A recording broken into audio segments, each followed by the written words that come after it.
Hello बच्चों, welcome to the channel this side Vikas Chaudhary. सबसे पहले आप सभी बच्चों को थैंक यू कि आपने पिछली वीडियो पर बहुत सपोर्ट दिखाया। ठीक है, तो आज की वीडियो भी आप सभी बच्चों के लिए बहुत इंपॉर्टेंट होने वाली है, क्योंकि आज की वीडियो के अंदर अपन डिस्कस करने वाले बेटा आपका एम्स बीएससी नर्सिंग 2024 का पेपर। ठीक है, और साथ के साथ आप भी मेरे साथ पेपर को सॉल्व करते हुए चलेंगे। जिस बच्चे का जो भी डाउट रहेगा वो कमेंट सेक्शन के थ्रू पूछ सकता है, पेपर से रिलेटेड या एम्स बीएससी नर्सिंग की प्रिपरेशन से रिलेटेड। तो चलिए बच्चों, आज की वीडियो अपन स्टार्ट करते हैं। तो चलिए देखते बेटा हमारे पास पहला क्वेश्चन क्या है। तो जैसे कि हमारे पास फर्स्ट क्वेश्चन के अंदर पी क्यू एंड आर जो है फिजिकल क्वांटिटीज़ मेंशन की गई है, पर सभी का जो डायमेंशन है वो डिफरेंट है। तो आप समझ गए होंगे कि सर जब डायमेंशन डिफरेंट्स होती है तो हम उनको ऐड और सब्ट्रैक्ट नहीं कर सकते, तो इसलिए आपका एक ही ऑप्शन ऐसा बचता है जिसमें एडिशन और सब्ट्रैक्शन नहीं है। तो यही एक मीनिंगफुल फिजिकल क्वांटिटी आपका बन के आता है। तो option C is your correct. तो moving to the next question. तो दूसरे क्वेश्चन के अंदर आपको बेटा क्या गिवन किया गया है कि इसके अंदर आर वेक्टर आपका गिवन किया गया और एक्सेलरेशन पूछा है, और वो भी एक्सेलरेशन का मैग्नीट्यूड। सही बात सर। तो इसका मतलब अगर हम एक्सेलरेशन की बात करें तो बहुत ध्यान से देखेंगे बेटा, तो एक्सेलरेशन अपने पास हो जाएगा D V vector by D T. तो उसके लिए अपने को वी वेक्टर निकालना पड़ेगा, जो किसके बराबर है बेटा जी, D R vector by D T. तो आप इसको एक बार डिफरेंशिएट कीजिए तो 15t²। सो इसका डिफरेंशिएशन हो जाएगा 30ti कैप प्लस आगे 4 का डिफरेंशिएशन 0 है, और आपका -20t² का डिफरेंशिएशन हो जाएगा बेटा -40tj कैप। तो ये आया वेलोसिटी वेक्टर। हमारे से पूछा गया है एक्सेलरेशन वेक्टर, तो सर इसको दोबारा डिफरेंशिएट करना पड़ेगा। बिल्कुल सही बात। तो इसको दोबारा डिफरेंशिएट करेंगे तो 30t, क्योंकि t का डिफरेंशिएशन हो गया 1i कैप -40j कैप। तो ये अपने पास आ गया एक्सेलरेशन वेक्टर। पर ये थोड़ी पूछा है, हमारे से मैग्नीट्यूड पूछा है। तो इसको हमें क्या करना पड़ेगा बेटा, मोड। जिन बच्चों को नहीं मालूम या जो बच्चे अभी समझ रहे हैं तो उनको ध्यान रखना है कि कभी भी जब मैग्नीट्यूड करते हो तो बेटा जी आपको कोफिशिएंट का स्क्वायर करके ऐड करना होता है। तो 30 का स्क्वायर 900, 40 का स्क्वायर 16, 900 प्लस 16 2500, तो बाहर आएगा तो कितना आ जाएगा, रूट से 50। सही बात सर। अगले क्वेश्चन में बढ़ते तो मतलब D option is your correct. अगले क्वेश्चन में हमारे से क्या बोला है कि दो प्रोजेक्टाइल आपने थ्रो किए, एक को 42 डिग्री पर, एक को 48 डिग्री पर, दोनों का सम मतलब 90 डिग्री। तो कॉम्प्लीमेंट्री एंगल, तो रेंज होने वाली है बराबर। यही उसने हमारे से पूछा है कि इन चारों में से कौन सा ऑप्शन करेक्ट है। तो पहला और तीसरा ऑप्शन तो नहीं हो सकता है, बी और डी में अपने को चेक करना पड़ेगा हाइट के थ्रू। तो बेटा अगर हम मैक्सिमम हाइट की बात करें तो इसका फॉर्मूला होता है u² sin² theta by 2g। ठीक है, तो अगर हम अपने थीटा की वैल्यू को रखते हैं तो बेटा पहली हाइट हमारे पास आ जाएगी, तो पहली हाइट आ जाएगी हमारे पास u² sin² 42/2g, और दूसरी हाइट बेटा जी हमारे पास आ जाएगी u² sin² 48/2g। अगर हम दोनों का रेशियो बनाते हैं बेटा जी तो h1/h2 जो है वो आ जाएगा आपका sin² 42। ठीक है जी, तो आपका दूसरा आ गया sin² 48। ठीक, तो sin² 48 को आप कॉस में लिख सकते हो। कैसे सर? तो मैं लिख देता हूँ बेटा यहाँ h1/h2 is equals to sin² 42 divided by sin² 48 becomes cos² 42, 90 minus theta, है ना। तो sin 90 minus theta becomes your cos theta बेटा। तो h1/h2 दोनों को अगर अपन सॉल्व करें तो ये आ गया tan² 42। तो यहाँ से h1 जो है वो h2 टाइम्स आ गया tan² 42 के। तो अगर इसको अपन सॉल्व करेंगे बेटा वैल्यू रख के तो h1 लेस देन h2 आएगा, जो कि हमारा बी ऑप्शन में दिया है। तो बी ऑप्शन हो गया आपका करेक्ट। नेक्स्ट क्वेश्चन में क्या बोला है, सर्कुलर मोशन से रिलेटेड क्वेश्चन है। बिल्कुल सही बात। स्पीड गिवन है और चांस ऑफ ओवरटर्न पूछ रहा है। तो जब आपका कोई बॉडी सर्कुलर मोशन करती है तो बेटा उस पर एक फोर्स बाहर की तरफ को लगती है, नाम होता है सेंट्रीफ्यूगल फोर्स, इमेजिनरी फोर्स है, सीडो फोर्स है, आपके एक्सेलरेशन मतलब नॉन इनर्शियल फ्रेम के होने की वजह से आती है। सही बात सर। अगर वेलोसिटी बेटा डबल हो गई तो यही फोर्स जो है आपकी 4 टाइम्स हो जाएगी mv²/r के। तो मतलब कि आपका जो फोर्स है वो 4 टाइम्स इंक्रीज कर गया है। अगर बाहर की तरफ को लगने वाली फोर्स आपके 4 टाइम्स बढ़ गई तो इसका मतलब आपके चांस भी कितने टाइम्स बढ़ गए, 4 टाइम्स, क्योंकि वही आपको ट्रैक करके बाहर ले जाएगी। तो C option is your correct. तो अगले क्वेश्चन पे आते हैं बेटा, फिफ्थ क्वेश्चन। डायरेक्ट क्वेश्चन आपका है, बैंकिंग ऑफ रोड पर बेस्ड क्वेश्चन है, तो इसको आप देखते ही टिक कर देंगे। अगर हम बैंकिंग की बात करते हैं तो बैंकिंग में रहता क्या है कि एक साइड जो है रोड की वो थोड़ी सी उठी रहेगी। कितने एंगल पर इसमें दी गई है, थीटा एंगल में। सही बात सर। तो इस केस के अंदर जो सेफ वेलोसिटी होता है वो डेरिवेशन के थ्रू आप किए होंगे बेटा अपनी क्लास में प्रैक्टिस। तो mu plus tan theta by 1 minus mu tan theta के बराबर होता है, और ऐसा ऑप्शन सिर्फ आपका बी है, तो आपका बी ऑप्शन हो गया करेक्ट। नेक्स्ट क्वेश्चन पे आते हैं। ये आपका कोलिजन पर बेस्ड प्रॉब्लम है। तो आपकी दो बॉडीज़ अपोजिट डायरेक्शन में आती है, उन दोनों के मासेस हमें गिवन हैं, तो अपन लिख देते हैं बेटा 200 ग्राम माने तो 0.2 kg, और ऐसे ही मास ऑफ बी लिख देते हैं बेटा, तो कितना हो गया हमारा 400 ग्राम माने तो 0.4 kg। दोनों अपोजिट डायरेक्शन में आ रहे हैं, एक ही वेलोसिटी गिवन है, तो कंजर्वेशन ऑफ मोमेंटम अपन यहाँ पे फॉलो कर सकते हैं। सही बात सर। तो कंजर्वेशन ऑफ मोमेंटम क्या बोलता है हमारे से कि आपको पहला टोटल मोमेंटम बाद के मतलब फाइनल के टोटल मोमेंटम के बराबर रखना है। तो रख देते बेटा इनिशियल मोमेंटम कितना हो गया ma अपोजिट डायरेक्शन में है तो माइनस mb क्योंकि बाद में टकराने के बाद बॉडी रेस्ट पे आ गई दोनों की दोनों, तो फाइनल मोमेंटम 0। तो यहाँ से हमारे पास आ गया बेटा ma is equals to mb तो हमारे पास जो vb की वैल्यू है बेटा जी वो आ गई है ma अपॉन mb। तो मैं यहाँ पर दोनों या तीनों वैल्यूज़ को रख देता हूँ। पहले वाले का जो मास है वो 200 ग्राम है, ग्राम में लिख दो चाहे केजी में, आपकी इच्छा। और पहले वाले की जो वेलोसिटी है बेटा 0.3 डिवाइडेड बाय 400, इसको अपन अगर सॉल्व करेंगे 2 तो वेलोसिटी ऑफ बी आ गया 0.15 मीटर पर सेकेंड बेटा। ऐसा ए ऑप्शन में आपका गिवन है। तो अगला क्वेश्चन हमारे पास रोटेशनल मोशन से है, वो भी आपका स्लाइडिंग डाउन मतलब कि रोलिंग विदाउट स्लिपिंग मतलब उससे बेस्ड आपका क्वेश्चन है। पूछा गया है एनर्जी का ratio, kinetic energy of rotational motion का आपका टोटल एनर्जी का रेशो पूछा है। तो हमें पता है कि जब कोई बॉडी इंक्लाइंड प्लेन पर रोल करती हुई नीचे आएगी तो उस पर ट्रांसलेटरी प्लस रोटेटरी दोनों टाइप के मोशन होंगे। तो इसका मतलब जो एनर्जी हमारे पास एसोसिएटेड होगी काइनेटिक, वो ट्रांसलेटरी की भी होगी रोटेशनल की भी होगी। तो जब मुझे बेटा टोटल एनर्जी निकालनी पड़ेगी तो ट्रांसलेटरी प्लस रोटेटरी दोनों निकालनी पड़ेगी। सही बात सर।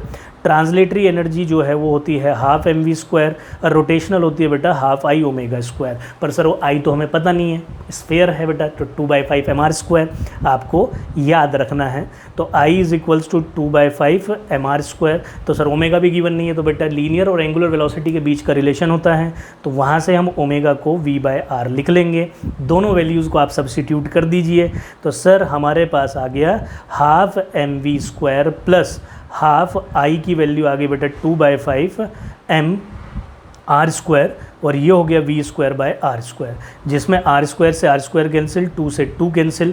तो बेटा जी अपने पास टोटल एनर्जी आ गई हाफ mv² प्लस यहाँ पर आप चेक कर लीजिए तो कितना बचा 1/5 mv², जिसको हम सॉल्व करके 7/5 mv² लिख लेंगे।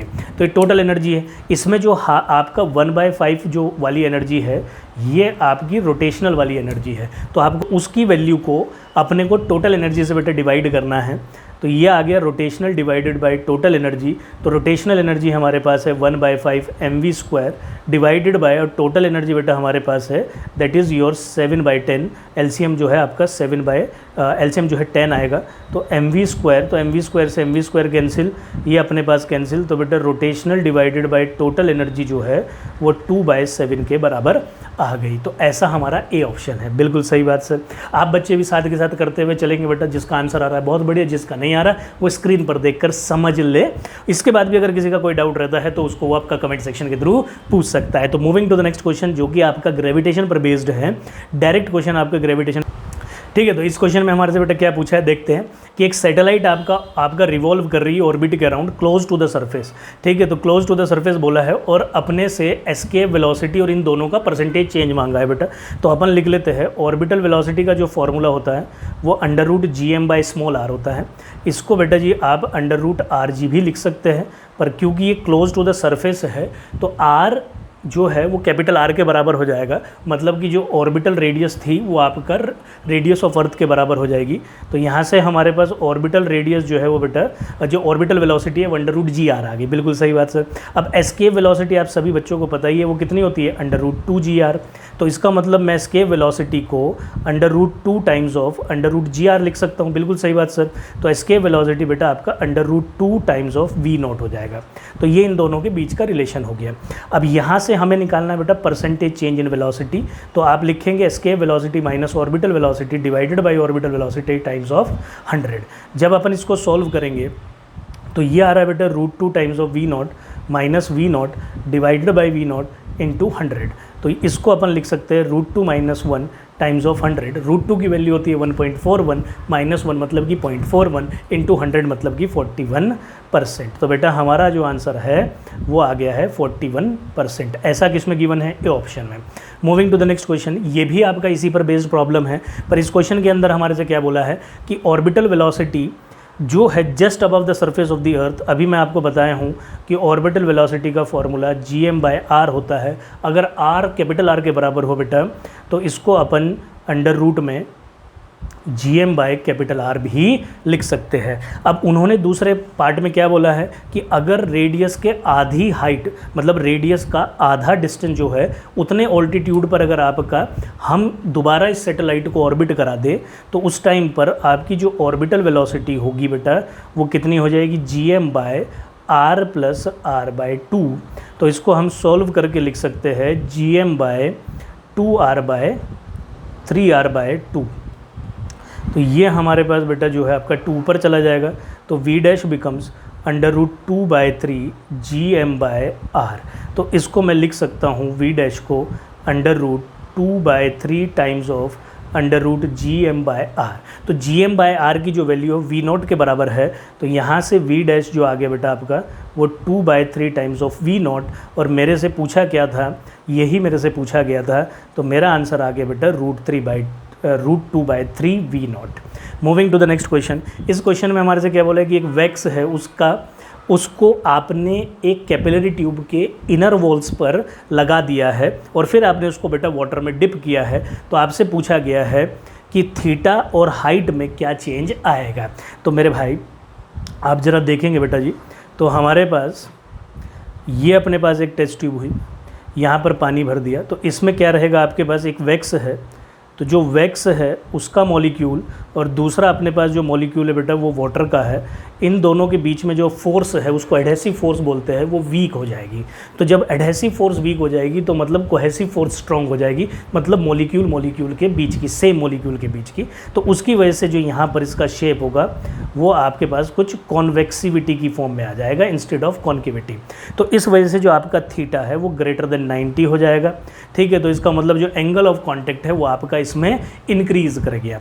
तो अगर हम इस हाइट की बात करें बेटा जी तो ये हाइट हो जाएगा 2t cos θ/ρgr। तो इसमें अगर थीटा ग्रेटर देन 90 है तो cos थीटा बेटा उस केस के अंदर आपका नेगेटिव हो जाएगा। तो हाइट अपनी नेगेटिव आ जाएगी। तो हाइट नेगेटिव का आने का मतलब हुआ कि आपका फॉल हो रहा है। तो फॉल होने का मतलब है कि हाइट आपकी घट रही है। तो ऐसा अपने पास सी ऑप्शन है जिसमें थीटा इंक्रीज कर रहा है और एच डिक्रीज कर रहा है। बहुत बढ़िया। नेक्स्ट क्वेश्चन पे आते हैं। A soap bubble of radius r is surrounded by the another soap bubble of radius 2r। तो देखो बच्चों, इसमें हमारे से क्या बोल दिया कि आपके पास एक सॉप बबल ये है, एक सॉप बबल ये है और इधर का प्रेशर अपन P1 मान लेते हैं, यहाँ का प्रेशर P2 और यहाँ का जो प्रेशर है उसको P0। क्योंकि दोनों सॉप बबल है तो एक्सेस प्रेशर हम निकाल सकते हैं। पहले आउटर वाली बबल का एटमॉस्फेयर के साथ निकालेंगे, माने तो P2 - P1। तो P2 - P0 अगर मैं करता हूँ तो ये आ जाएगा बेटा जी 4s बाय इसका जो रेडियस है वो 2r गिवन है। बिल्कुल सही बात सर। अगर हम ऐसे ही अब P1 - P2 करते हैं बेटा अंदर वाली के लिए तो वो हो जाएगा 4s/r। दोनों को अपन क्या कर लेते हैं बेटा ऐड, तो ऐड करने में P2 कैंसिल आउट हो जाएगा। तो हमारे पास बनेगा P1 - P0। तो ये आ गया बेटा जी 4s/r + 4s/2r/r। तो इसको अगर अपन सॉल्व करते हैं तो P1 - P0 एलसीएम में हमारे पास आ रहा है 2r। तो ये आ गया बेटा जी 4s प्लस इधर जाके मल्टीप्लाई करेगा तो 8s, तो 12s/2r, जिसमें हम इसको कैंसिल आउट करेंगे तो P1 - P0 हो जाएगा बेटा 6s/r। तो ये मेरे पास वैल्यू आई जो कि ऑप्शन सी में है। तो ऑप्शन सी हो गया आपका करेक्ट। नेक्स्ट क्वेश्चन पे चलते हैं।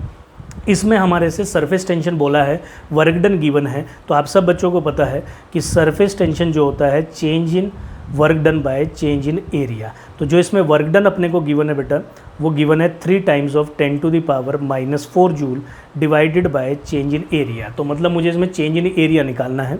तो चेंज इन एरिया हम कैसे निकालेंगे? पहले हमारे पास जो एरिया गिवन था वो कितना गिवन है बेटा जी आपका? वो गिवन है 60 cm² और बाद का जो एरिया गिवन है वो है 110 cm²।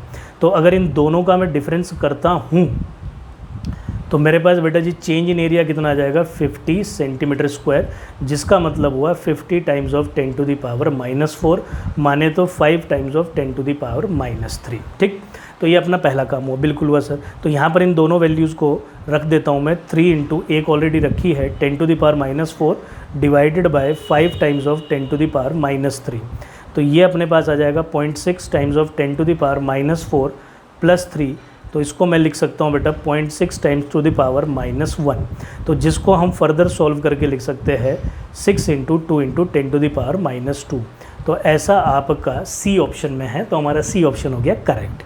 अगला क्वेश्चन देखिए बेटा, आपका थर्मोडायनेमिक्स पे बेस्ड है। इसमें हमारे से क्या बोला है, एक आइसोथर्मल प्रोसेस है। तो आप आइसोथर्मल प्रोसेस से क्या समझे कि change in temperature 0, amount of heat given to the system is equals to. तो देखिए, तो यहाँ पर अगर चेंज इन टेम्परेचर 0 है बेटा, तो आपका जो इंटरनल एनर्जी का चेंज है वो भी कितना हो जाएगा NCV डेल्टा टी।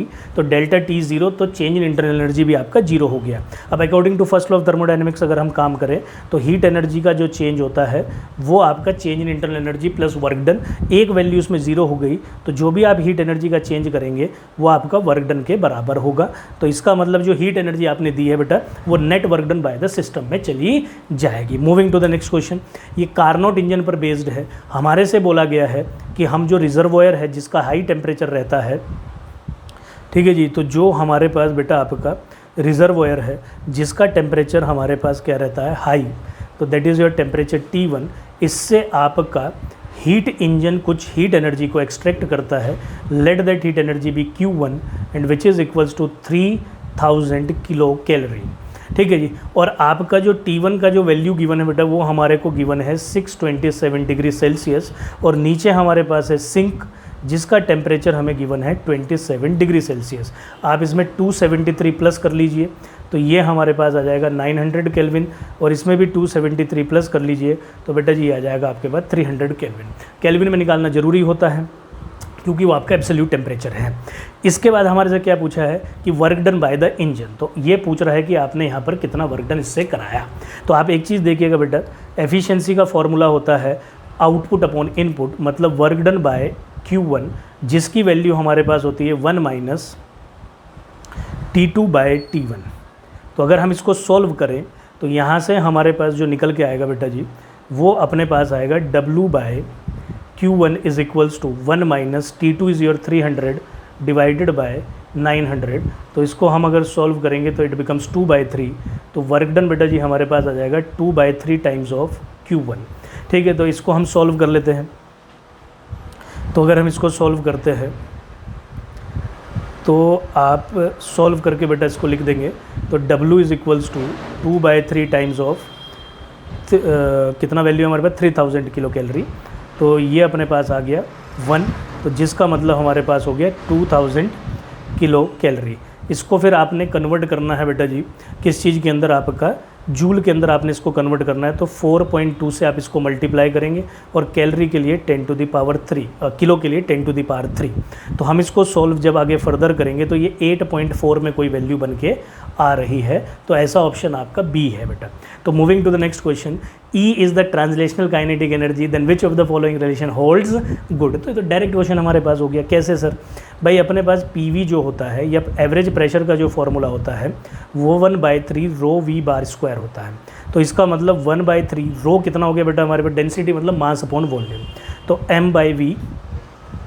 तो ये आ गया बेटा जी हमारे पास V बार स्क्वायर। तो इसको PV को उधर मल्टीप्लाई कर लेते हैं तो it becomes 1/3 mv bar square. आपको काइनेटिक एनर्जी निकालनी है तो ऊपर नीचे 2 से मल्टीप्लाई डिवाइड कर लीजिएगा बेटा जी, तो 2/2। तो ये अपने पास आ गया PV is equals to 2/3 times 1/2 mv bar square.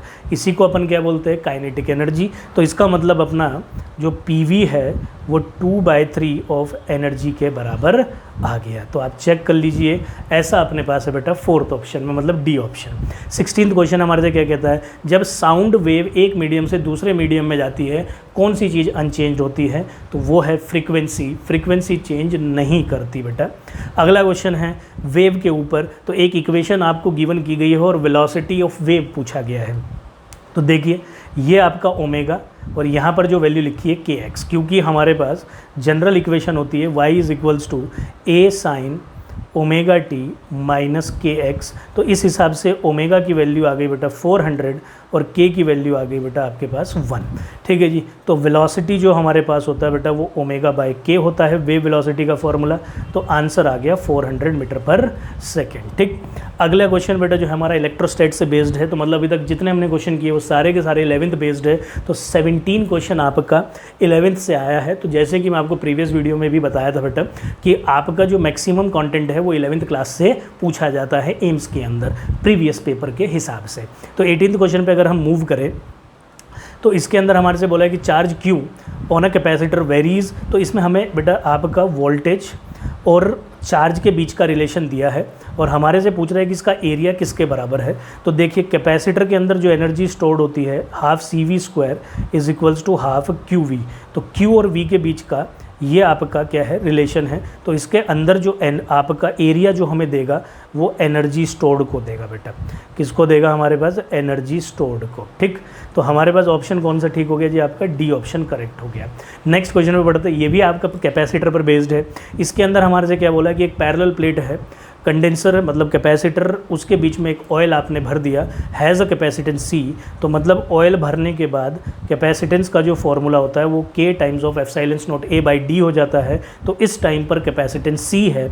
अगर हम इसमें से ऑयल को रिमूव कर दें मतलब कि नई कैपेसिटेंस जो हमारी हो जाएगी वो epsilon not a by D हो जाएगी। ठीक है जी। तो अगर इन दोनों को बेटा मैं एक दूसरे के साथ रिलेशन को बनाऊं तो C इज़ इक्वल्स टू के टाइम्स ऑफ सी डैश, और सी डैश हमारे से पूछा है जो कि हो गया C बाई के। तो C कितना था हमारे पास? C ही था और K कितना था हमारे पास? 2। तो ये अपने पास हो गया बेटा ऑप्शन नंबर डी। तो moving to the next question. ठीक है। तो ये अपने पास क्वेश्चंस हैं, आसान क्वेश्चन है, सारे फॉर्मूला बेस्ड क्वेश्चन है। बिल्कुल है सर। ठीक है। तो हम प्रैक्टिस करते हुए चल रहे हैं। ऐसे ही क्वेश्चन बेटा आपको प्रैक्टिस करने हैं। अ dielectric slab is inserted between the plate of isolated charge. ठीक है। तो जब हम बात करते हैं आइसोलेटेड चार्ज की तो मतलब कि वो चार्ज दे दिया गया है कैपेसिटर को, अब उसको डिसकनेक्ट कर लिया गया है। तो मतलब ये डिसकनेक्शन का केस है। तो आपसे पूछा है इस टाइम पर कौन सी चीज़ चेंज नहीं करेगी अगर हम डाइलेक्ट्रिक स्लैब को इंसर्ट करते हैं। तो डिसकनेक्शन वाले केस के अंदर चार्ज कांस्टेंट रहता है। तो बेटा आपका ए ऑप्शन डायरेक्ट आंसर है इसका। ठीक है। और अगर मान लीजिए आइसोलेटेड चार्ज नहीं होता और आपका बैटरी कनेक्ट रहता तो उस टाइम पर हम डाइलेक्ट्रिक मटेरियल को इंसर्ट करते तो वो कनेक्शन वाला केस होता, उस टाइम पर पोटेंशियल कांस्टेंट रहता है। तो moving to the next question. तो हमारे पास नेक्स्ट क्वेश्चन क्या है बेटा? तो हमारे से पूछा है विच of the following electric meter has the resistance. तो देखिए वोल्ट मीटर पैरेलल में लगता है, उसका काम ही क्या होता है? बहुत ज़्यादा रेजिस्टेंस को होल्ड करना जिससे कि पैरेलल में कोई करंट डिस्ट्रीब्यूट करके ना जाए और हम रीडिंग सही निकाल पाए। तो इसका आंसर बेटा हमारे पास हो गया डी ऑप्शन। ठीक है जी। तो volt meter is your correct answer.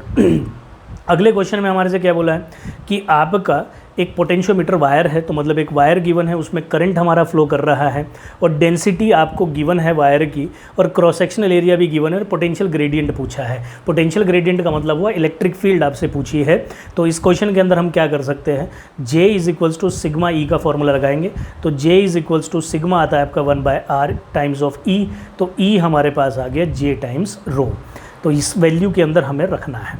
तो अगर हम यहाँ पर E की वैल्यू में ये सब चीज़ें सब्सटीट्यूट करें तो J बेटा अपने पास हो गया I/A टाइम्स ऑफ रो। तो हमारे पास वैल्यू आ जाएगी, करंट है 0.5 डिवाइडेड बाय एरिया। एरिया बेटा जी आपको गिवन है 8 टाइम्स ऑफ 10⁻⁻6। ठीक है जी। तो यहाँ पर टाइम्स डेंसिटी भी हमें गिवन है, दैट इज़ 4 टाइम्स ऑफ 10⁻⁻7। इसको अगर मैं सॉल्व करता हूँ तो ये आता है इलेक्ट्रिक फील्ड हमारे पास 5/2। ठीक है जी। तो 5/2 टाइम्स ऑफ 10⁻⁻7, नीचे -5 बचा तो ऊपर जाके हो गया प्लस। तो ये आ गया बेटा जी 2.5 टाइम्स ऑफ 10⁻²। तो चेक करते हैं ऐसा ऑप्शन हमारे पास क्या कोई गिवन है? नहीं गिवन है। अगर मैं इसको 10 ले लेता हूँ तो ये हो गया 10⁻⁻3। तो इसको अपन मिली वोल्ट लिख सकते हैं। तो 1025 मिली वोल्ट पर मीटर। तो ये आ गया हमारे पास मिली वोल्ट पर मीटर। तो ऐसा ऑप्शन आपका A. So your A option is correct. अच्छा जी। ये क्वेश्चन बेटा आपका किस चीज़ पर बेस्ड है? आपसे बोला है इसके अंदर एक मैग्नेट है, वो किसी फील्ड के अंदर, मैग्नेटिक फील्ड के अंदर ऑसिलेट कर रही है। ठीक है जी। तो आपसे पूछा गया है कि अगर हम उसका मैग्नेटिक मोमेंट 4 टाइम्स बढ़ा दें, ठीक है, तो आप बताइएगा कि उसके टाइम पीरियड पे क्या फ़र्क पड़ेगा। तो देखिए, अगर आप किसी मैग्नेटिक फील्ड के अंदर किसी मैग्नेट को रखेंगे और फिर उसको आप डिस्प्लेस कर देते हैं, ठीक है जी, तो वो आपका ऑसिलेट करेंगी, उसका कुछ टाइम पीरियड रहेगा। पहली बात, ऑसिलेट क्यों करेगी? टॉर्क की वजह से। तो उस पर जो रीस्टोरिंग टॉर्क होगा वो mb sin थीटा माने तो थीटा के बराबर, और ये वैल्यू जो होगी आपकी आई अल्फ़ा के बराबर आ जाएगी, क्योंकि जो टॉर्क का जनरल फार्मूला होता है वो आई अल्फ़ा के बराबर होता है किसी भी रिजिड बॉडी के लिए। तो हम यहाँ से अल्फ़ा को अगर निकालेंगे तो mb by I times of theta होगा, क्योंकि ये रीस्टोरिंग टॉर्क है तो आप इसको नेगेटिव में लिख सकते हैं। जो mb बाय ओमेगा है वो mb बाय आई है, वो ओमेगा स्क्वायर को बेटा यहाँ रिप्रेजेंट करेगा, तो हम mb बाय आई लिख सकते हैं, जिस वजह से हमारा जो ओमेगा आ जाएगा बेटा जी वो mb बाय आई आ जाएगा। ओमेगा का मतलब होता है 2 पाई बाई टी, तो यहाँ पर जब हम 2 पाई बाई टी करेंगे तो ये अंडर रूट mb बाय आई आ जाएगा बेटा।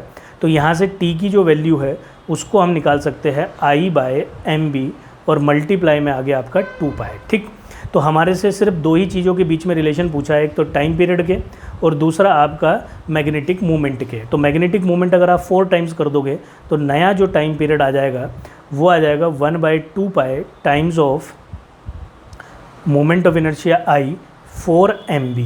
तो इसको अगर मैं सॉल्व करता हूँ तो मेरे पास t डैश की जो वैल्यू आ रही है, ये 2 बाहर आ गया तो इट बिकम्स t/2। तो पहला टाइम आपका था 2/2, तो मतलब कि अब आंसर आ गया 1 सेकेंड। जो बच्चे चाहे तो इस फॉर्मूले को डायरेक्ट भी यूज़ कर सकते हैं, अन्यथा मैंने आपको यहाँ पे सॉल्व पूरा का पूरा करा दिया। होप सो कि आपको ये बात समझ में आई होगी। अगले क्वेश्चन पे बढ़ते बेटा। एक AC जनरेटर हमारे पास गिवन है जिसमें n टर्न्स हैं, ठीक है, और उसमें मैक्सिमम EMF पूछा है, तो डायरेक्ट क्वेश्चन अपने पास हो गया। तो यहाँ पर E मैक्स जो होगा वो आपका n ओमेगा AB, माने तो कौन सा ऑप्शन? तो आपके पास अच्छा, इसमें कोई आपका राइटिंग मिस्टेक है तो NAB ओमेगा, अभी मैं ये लिख देता हूँ, तो NAB ओमेगा, तो बी ऑप्शन अपना करेक्ट हो गया। अगले क्वेश्चन पे बढ़ते हैं।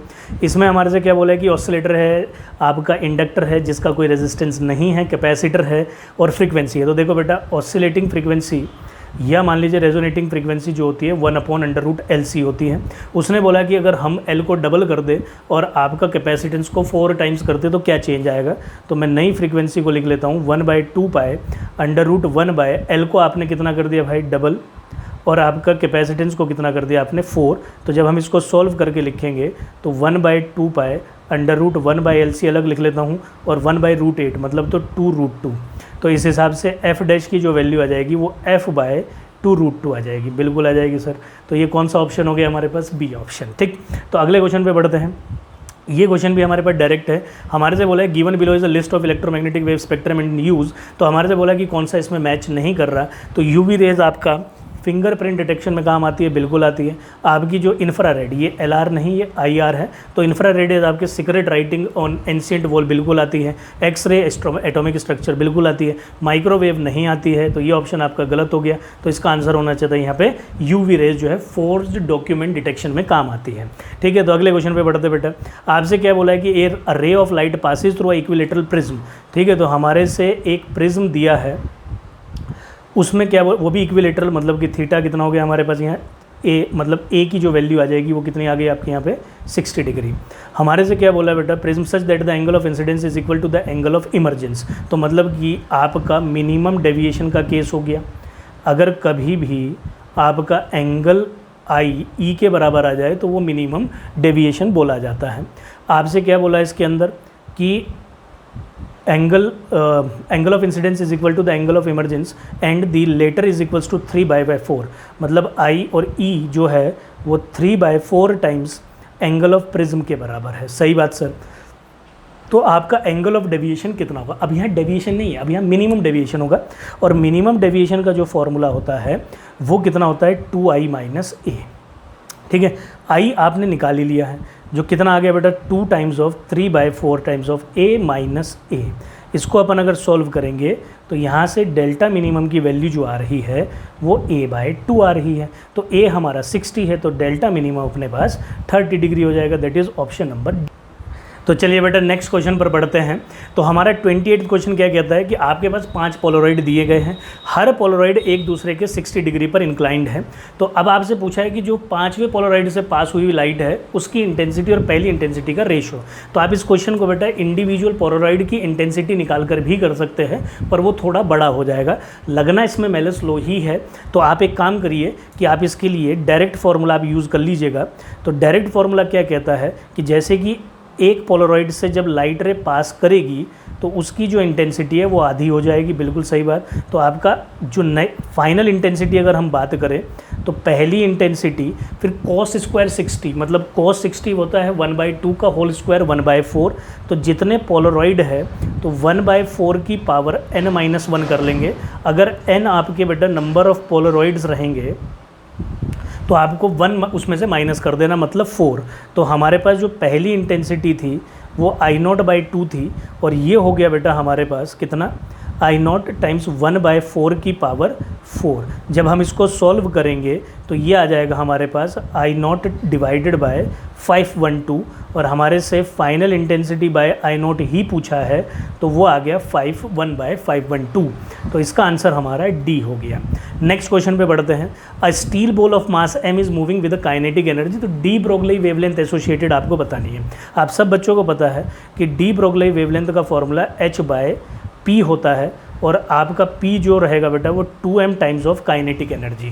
ठीक है, तो हमारे पास ऐसा कौन सा ऑप्शन है, अगर काइनेटिक एनर्जी k है तो that is your C option. ठीक, तो अब आते हैं अपन बेटा लास्ट वाले क्वेश्चन पे, इसको भी फटाक से गो थ्रू कर लेते हैं। हमारे से क्या बोला है कि एक मेटल प्लेट के ऊपर 2 टाइप की वेवलेंथ इंसिडेंट कर रही है, और आपसे बोला गया कि पहले वाले केस के मुकाबले जो काइनेटिक एनर्जी है इजेक्टेड इलेक्ट्रॉन की वो 3 टाइम्स है। The maximum kinetic energy of photo electron becomes 3 times.